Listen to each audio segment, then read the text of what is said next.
the Bain Free Radio Hour.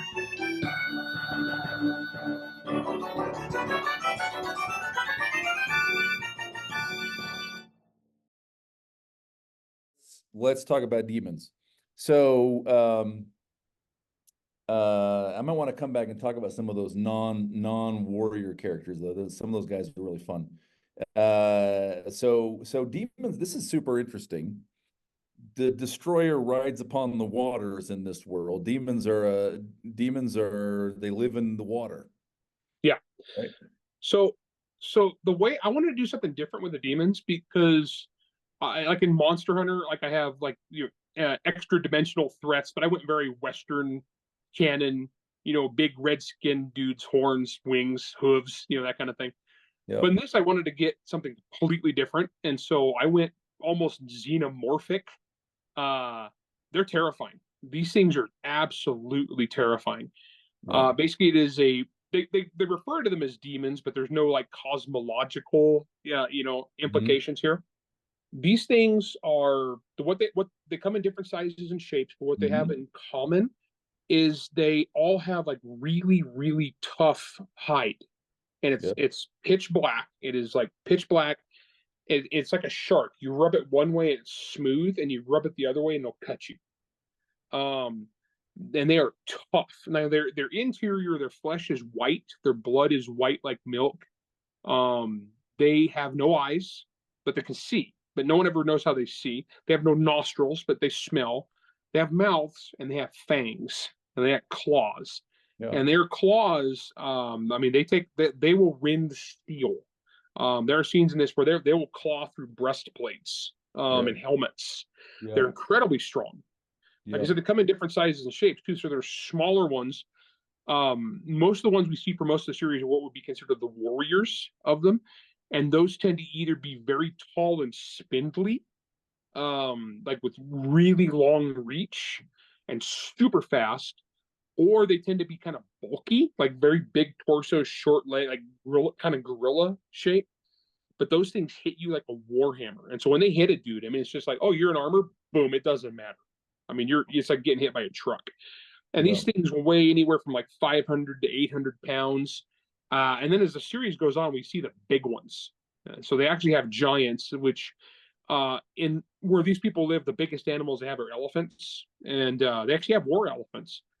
Yep. But they have these demons that are the same size as elephants, or bigger. They have some that like we see a couple in the series they just refer to as giants, and it's hard to process just how damn big these things are. And those are just like walking. Or there's one scene where there's a battle, and the demons are coming up the city wall, and like there's a regular warrior, and he says something to the fact that they can't breach these walls. And Devidos, who's a very experienced warrior, is like, he's like, you fool, demon! Every demon is a siege engine. And they're just hooking their claws into stone and climbing, or they just go through. So yeah, they're incredibly badass. And then later in the series, we meet the small demons, which are like basically the worker caste demons, which are just as, I mean, they're not as resilient, but they can still rip a human to pieces. And then there's the scourge, which was basically geez, I don't even know how to describe this. A biological weapon of mass destruction. It was like a fleshy aerial denial system. I mean, that thing was terrifying. But it was just basically a swarm of basically crab-sized little murder demons with basically 4 razors for limbs, who just harvest everything organic in an area. And so so demons they're terrifying. They're absolutely terrifying. They're just weapons. They're living weapons. They don't talk. They very rarely make sound. They're almost always completely quiet. Though as the series goes on, we discover they do communicate. They do talk to each other in a way, and humans can actually communicate with them, but it takes pretty much a psychopath to do it. And it's fantastic. And I really like writing those things there because they're Yeah. just every there's no such thing as an encounter with demons that is not deadly or terrifying. And we see in book 6 when Demon Horde, I mean, basically it's sort of the final battle. This is not in Graveyard of Demons, but in Heart of the Mountain, where basically the river spews up all of the remaining All of demons. them. And we see, some of them look like spiders, some of them are like, 6-armed humanoids, some of them look like big beasts of burden, like a giant demonic ox thing. And it's not that they can't be killed, it's that it's very difficult to penetrate their very thick hides and carapace, and so the lead balls fired out of fortress rods or steel-tipped arrows, it's you have to fire huge walls of projectiles because most of them just flatten against their hide and do nothing. And every once in a while, you get a lucky shot that hits some surprisingly soft area and gets in, right? And this is where you get to the sort of the your expected exchange rate of casualties is 50-1 because you just have to throw just dozens and dozens and dozens of attacks to get a couple of lucky ones in. Yeah. Even Because they have internal organs. I mean, they can be killed. It's just getting there is tough. Yeah. And they're squishy. Like the flesh is very resilient, and you can beat on them too. So bludgeoning them doesn't hurt that much. So later on, we're hitting them with boulders. Yeah. We're hitting them with cannonballs, and yes, cannons do show up. Yeah. Thanks to the worker cat, the industry of the worker cast. Thanks to Gutch. Yeah, I wanted to talk about some of those characters. One of my favorite characters of all time. Yeah. We'll come back to him in a sec. So why water? Did you have a terrifying swimming experience when you were young? Like why? Because even the castless, right? Like they work at the river. They're called fish eaters, right? And they go out in the river knowing that every once in a while demons are going to grab some of them and eat them, right? Yep. So that came from is there's a thing down south, and I lived in Alabama, but I never made it. I didn't go. I was at the north end usually, but like you go down to South Alabama and Louisiana, and I love Louisiana and Florida. But people talk about alligators, and the thing down there that always struck me as a Westerner from the mountains, it always struck me was they talk about if you see a puddle and it's deep enough that you can't see the bottom, there's an alligator in it. That was the thing. And it's like, just assume if you can't see, is if you can walk into something and not see your feet, there's an alligator in there with you. Yeah. That was a thing that everybody took for granted. They always said that and they took for granted. And it just struck me. So for years and years and years, I had that. I mean, I'm not an ocean guy, but I'm not much of a swimmer. So it wasn't that. But it was just that idea that wherever there was water and you couldn't see your feet, there's a possibility of an unseen terror. Yeah. That could eat you. And I just turned the terror up. I just turned the knob up to 10. Eat your whole village. Yeah, it'll eat the whole village. And so it's funny because like as far as devotion to the law goes, like Ashok is like super devout to the law. The law says that the ocean is the home of hell and water is the source of evil. And that was written. And so to Ashok, you'll notice Ashok's like way more hardcore about that than everybody else. So like the lower caste people, they have to work on the rivers. You can't, society cannot survive without water. Yeah. And trade doesn't happen without rivers. And so the worker caste and the casteless are the ones that have to deal with water stuff. But there is always the possibility that you're going to get eaten by demons. Now, the farther you are from the ocean, the less likely that is to happen. The closer you are to the ocean, the more life sucks. Hence, the capital being the big special city for cool people. It's in the dead center of the map of the continent. Yeah. Yeah, which is funny. So one time I saw somebody who had just seen the map for Son of the Black Sword, and they saw the map, and they saw the capital in the center, and they're like, "Oh, it's going to be traditional fantasy. Like in the center, there's the big scary place like Mordor." And I was like, "No, man, the capital is more like Las Vegas crossed with Washington D.C. It's more." It's not Mordor at all. It is like it is like Beverly Hills of the first cast, law they're not priests, but they're basically they would have been the priest caste if there was a religious thing. Right. But they're basically they're the judges. They're the I know it's the secular priests of the law religion. yeah, they're the arbiters, and all the money flows to the capital, and all the money flows out of the capital. And Yeah. it's in the center of the continent is away from the desert, but it's in a place where no city should exist. Hence the Las Vegas thing. There's no way you could support a massive city of 1 million people in this horrible desert. There's just not enough water. So, but they've built these mighty aqueducts. In their hubris to be away from the unclean ocean, the rich people have gone to this. They've built this magnificent city of splendor. Yeah. But Ashok hates it because to him that's a city of hypocrisy. It's where the law is made, it's where the law is administered by the very important people, but it's also where he sees those people break the law. Yeah. Hence the Washington, D.C. part. That sounds about right. No lie detected. Yeah. And so the capital is an interesting place. It's I got a few characters that are from there, you know, and it's an interesting comparison to the rest of the world. So the central government doesn't truly control everything because the houses have a great deal of autonomy. There's just the nature of you know, just logistically in a world like this. However, the capital has its finger on the scale of everything, and no one can ever challenge the capital because as soon as they do, all it takes is the capital to put pressure on the other houses to destroy the upstart. So for a long time, there's been this like weird balance between the capital and its law and all the great houses and their ambitions. And it helps if you have an army of protectors who are elite magical law enforcement agents to kind of enforce your bidding. Right. And now is Ashok a protector? He's a protector when it opens, right? Yes, he is. Yeah. So he's been a protector for 20 years when it starts. So am I right? Hold on. So the protectors are the ones who so only a very small, like there's a dozen of the champions that are sword bearers. Yeah, so there's a dozen bearers. I never pinned down the exact number of protectors, but it's about 200.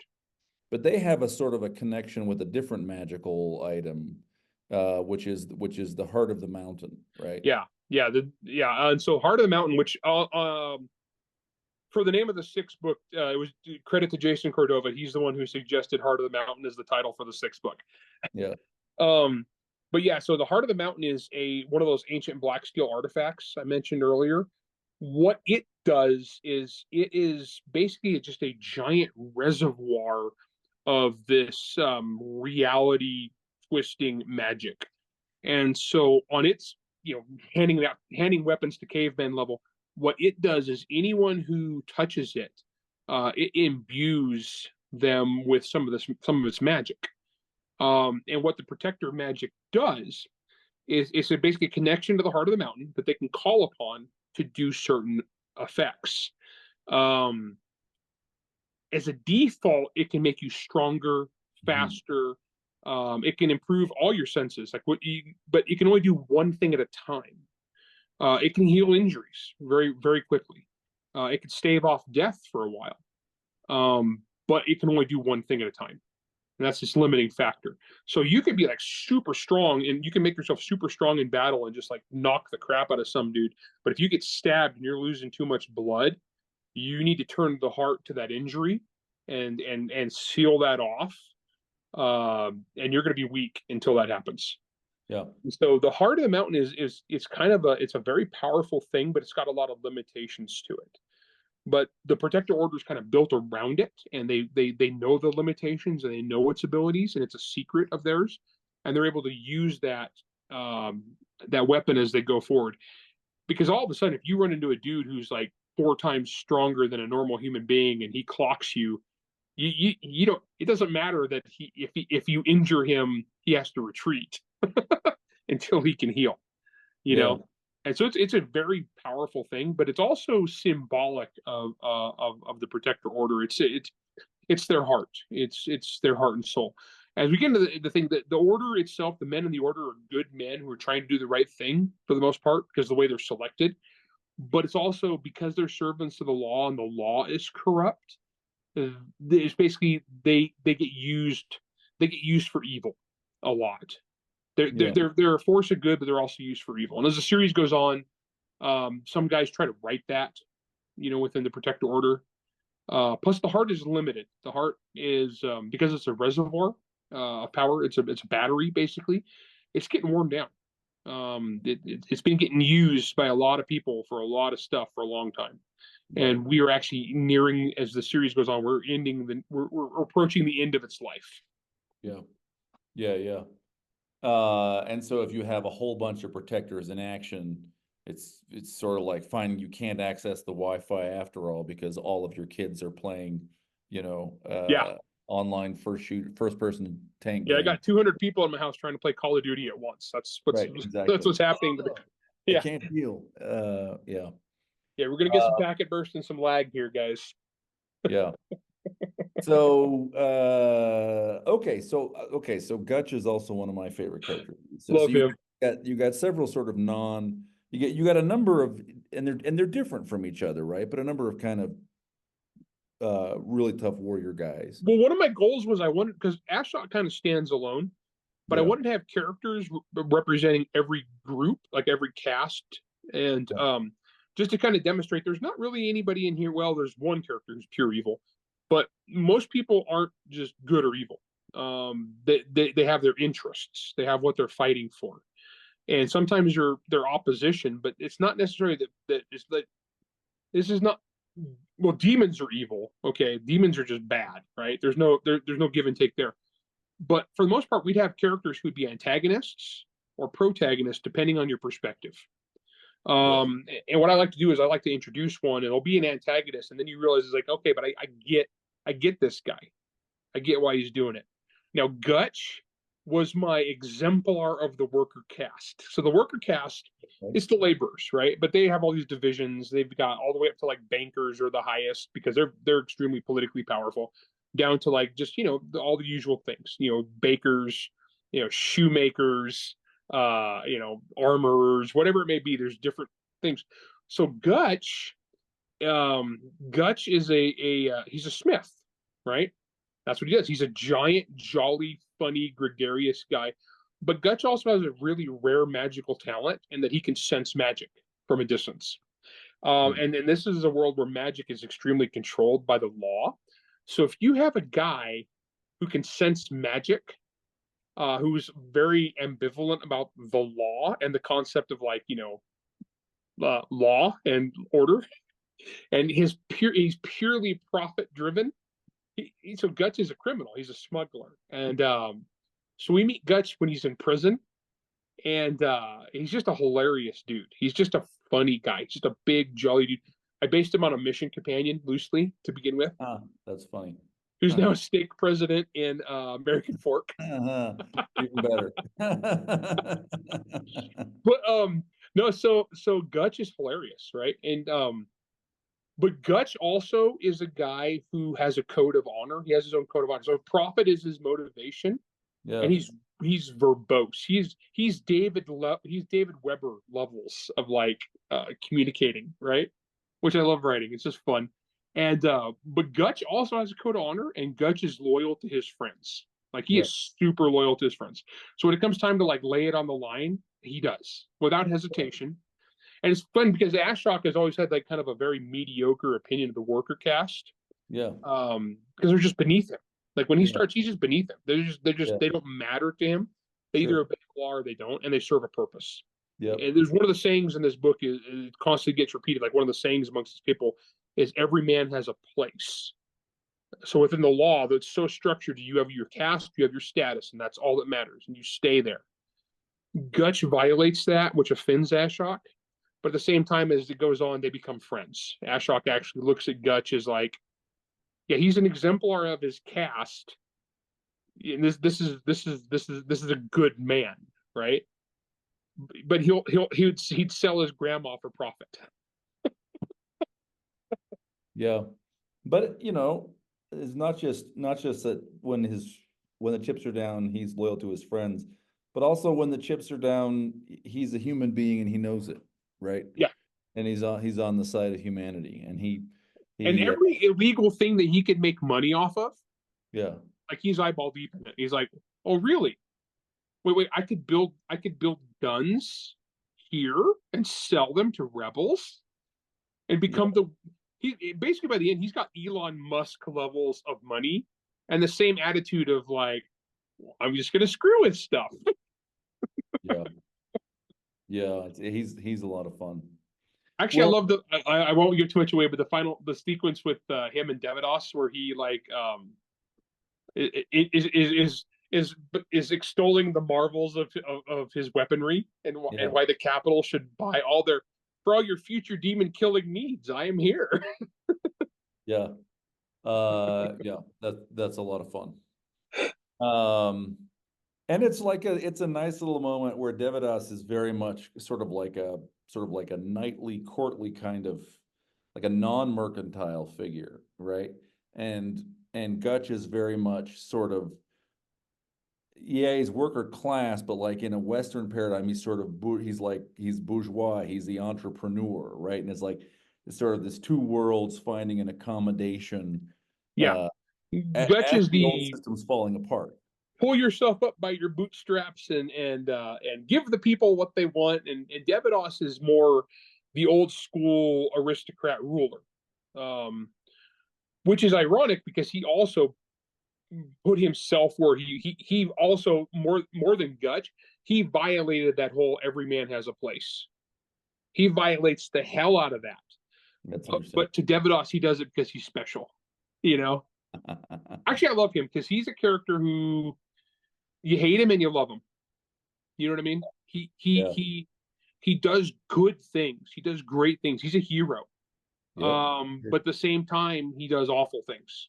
He does terrible things to gain power because he's a man of ambition. And Yeah. but the thing is, one of the best scenes for me was in Graveyard of Demons towards the end, and I won't give too much away again. But towards the end of Graveyard of Demons, where the Ashok and Devidos actually come to an understanding about Devidos's past. Yeah. And man, that scene made me tear up, Dave, as the writer. I knew that was coming for 5 books, Yeah. and I still teared up writing that. That's awesome. Yeah, That's the awesome. orphan scene. Yeah, Yeah. I was like, oh man, That's good. That's life's good. not fair.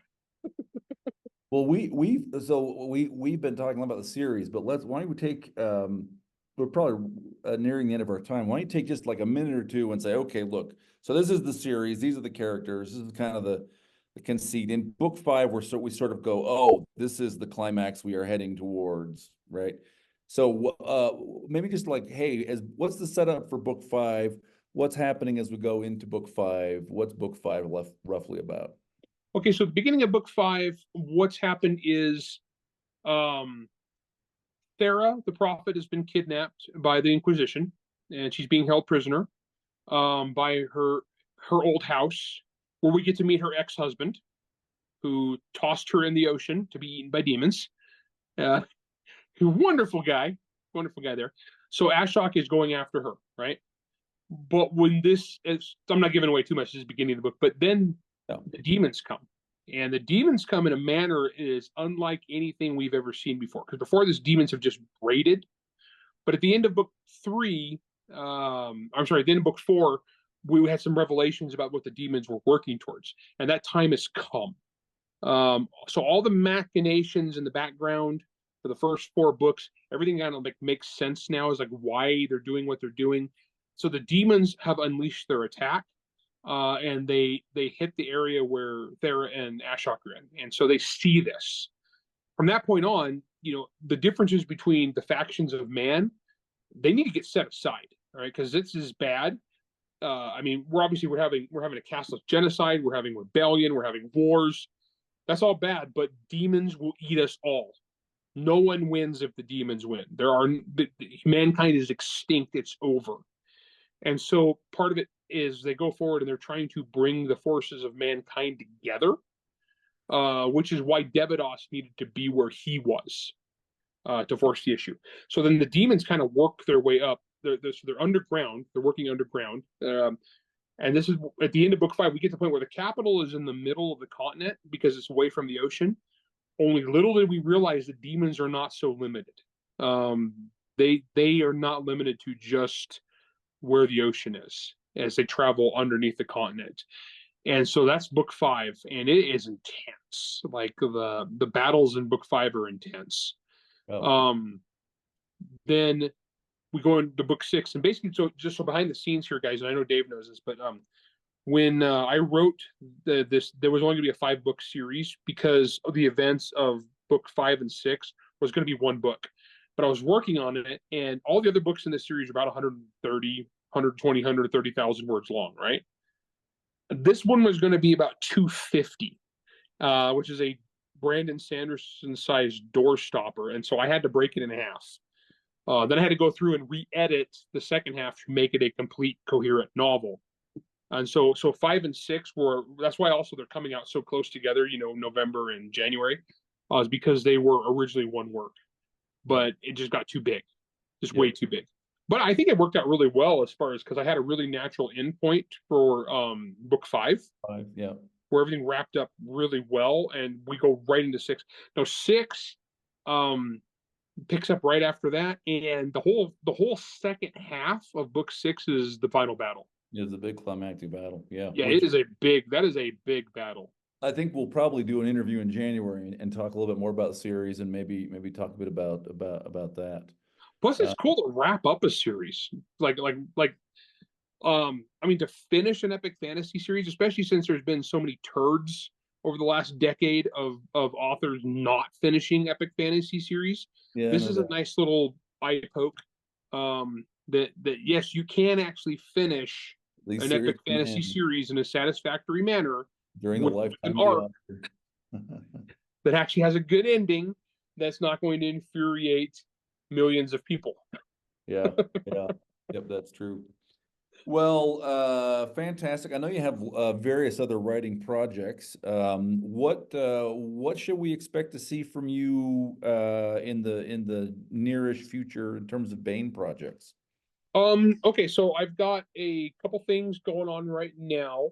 I've got a couple more collaborations in the works. I've got a sequel to Servants of War with Steve Diamond.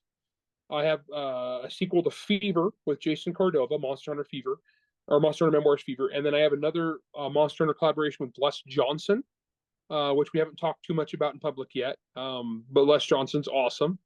Yes. And Les Johnson's also a sci-fi guy, so take that information as you will in the Monster Hunter universe.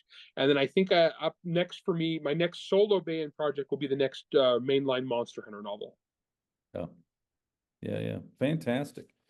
Well, once again, the novel is Graveyard of Demons. It is out now in hardback, wherever books are sold. It is in all the ebook formats. Wherever ebooks are sold, you can get those ebooks DRM free on Bane.com, of course. Larry, thank you very much for joining us today. Yeah, thanks, Dave.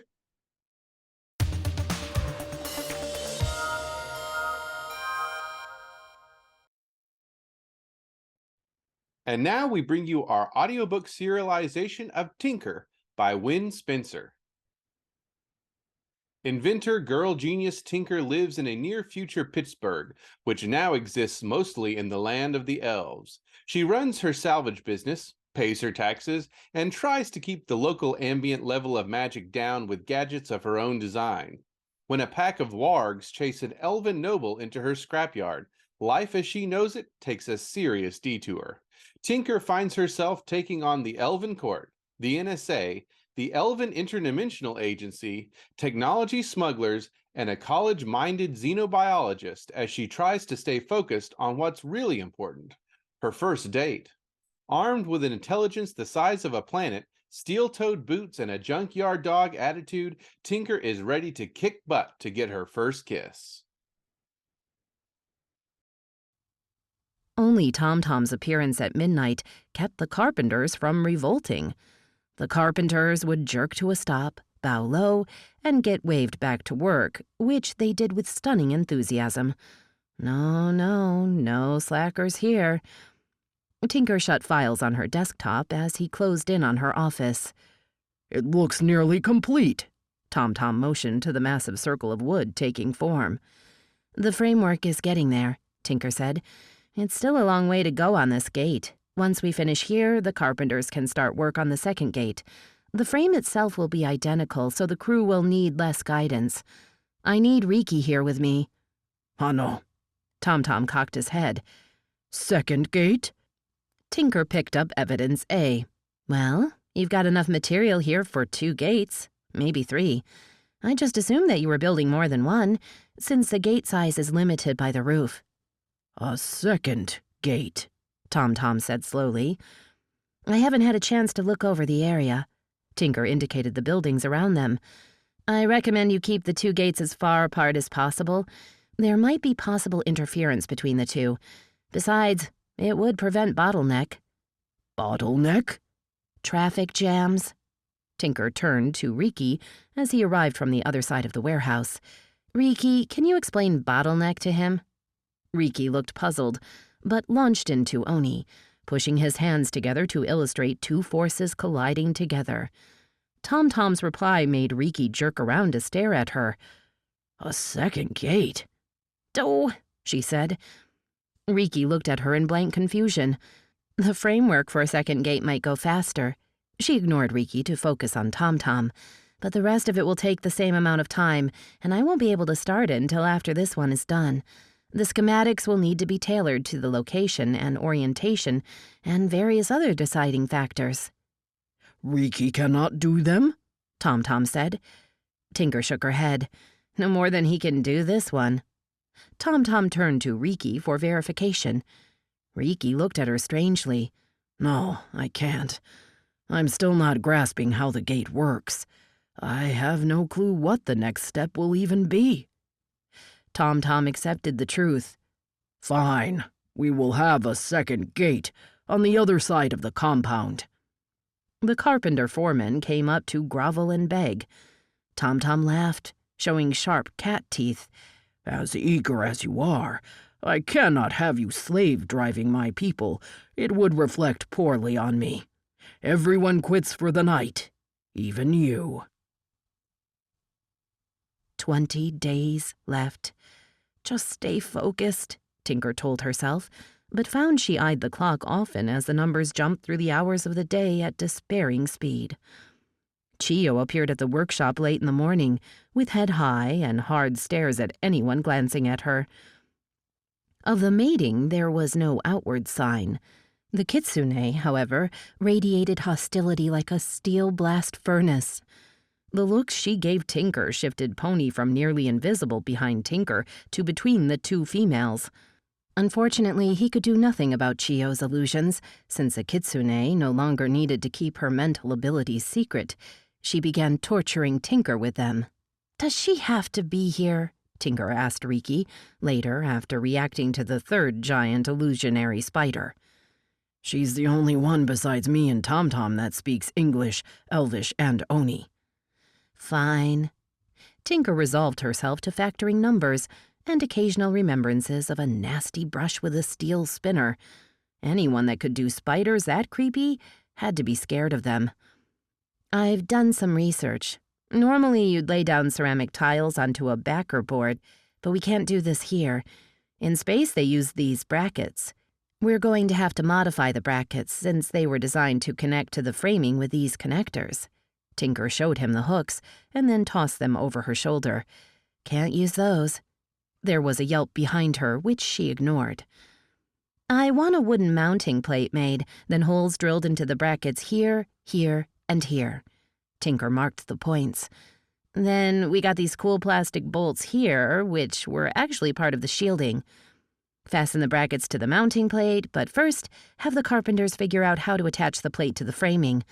I'm thinking to cut grooves." She did a quick sketch to illustrate, "and slide them in and attach a piece of molding to lock them in. We can't use nails, but they should be used to that. The end result needs to have the tiles separated by no more than 1/8 of an inch, but not much less, since we have to allow for heat expansion." Riki took out a handheld and jotted down notes. "Okay." "Once we get the mounting plate designed, we need to run the power cables, so have them moved into the workshop. Remind the carpenters that we're going to be running power to the tiles up through this point in the bracket." Riki made a face and scribbled more notes. "Also, we need the station for the tiles set up eventually." Tinker picked up the specially made ceramic tile. "Once I get the circuits designed, we can start masking them. You know, if your goons had held off just 5 or 6 years, my father would have done all this work himself on a home chip lab."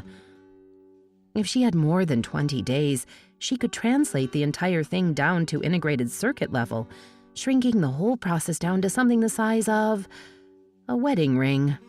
That thought put shivers down her spine. "Things were right for us to make a move," Riki said simply.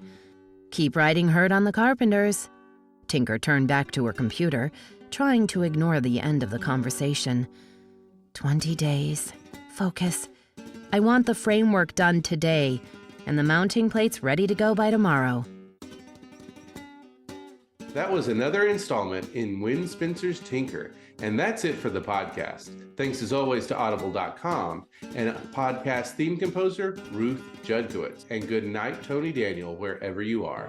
This is David F. Shirerod coming to you from a soundproof bunker somewhere deep in the heart of Texas.